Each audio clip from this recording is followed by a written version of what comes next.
আজকের রেসিপিটা হচ্ছে ব্লুবেরি মজিতো। আপনারা পুরো ভিডিওটা দেখবেন, আমরা কীভাবে মেকিং করি ব্লুবেরি মজিতো, পুরো ভিডিওটা দেখবেন।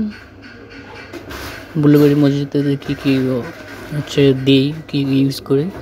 প্রথম হচ্ছে চারিদিক থেকে সল্ট নিলাম গ্লাসে, তারপরে আইস দিলাম গ্লাসে, পরিমাণ মতো আইস দিলাম, তারপর লেমন সিরাপ দিলাম 30 ml লেমন সিরাপ দেওয়ার পর এবার হচ্ছে মজিতো মিন্ট সিরাপ দিব 15 ml মতো, 15 ml মজিতো মিন্ট সিরাপ দিলাম। তারপর হচ্ছে ব্লুবেরি সিরাপ দিব হচ্ছে 30 ml মতো, 30 ml মতো ব্লুবেরি সিরাপ দেওয়ার পর পুদিনা পাতা দিলাম 2-4 পিস। তারপর হচ্ছে লেমন স্লাইস দিলাম 4-5 পিস। তারপর হচ্ছে সোডা ওয়াটার দিলাম 250 ml। সোডা ওয়াটার 250 ml দেওয়ার পর ভালো করে মিক্সড করব। ভালো করে মিক্স করার পর আর একটু আইস দিয়ে দিলাম। আইস দেওয়ার পর উপরে একটু পুদিনা পাতা দিয়ে দিলাম।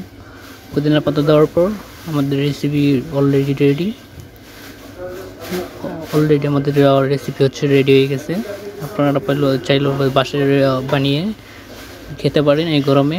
অবশ্যই হচ্ছে আমাদের চ্যানেলটা সাবস্ক্রাইব করবেন, আর হচ্ছে ফেসবুক পেজটা ফলো দিয়ে রাখবেন, আর কমেন্ট করে জানাবেন কেমন হলো আমাদের রেসিপিটা। দেখুন কত সুন্দর লাগতেছে। আপনারা বাসায় বানিয়ে ট্রাই করে খেতে পারেন। আর উপরে হচ্ছে আমরা লেমন স্লাইস আর হচ্ছে পুদিনা পাতা ইউজ করছি। আর নতুন ভিডিও পাওয়ার জন্য ফেসবুক পেজ ফলো এবং হচ্ছে আমাদের ইউটিউব চ্যানেল সাবস্ক্রাইব করে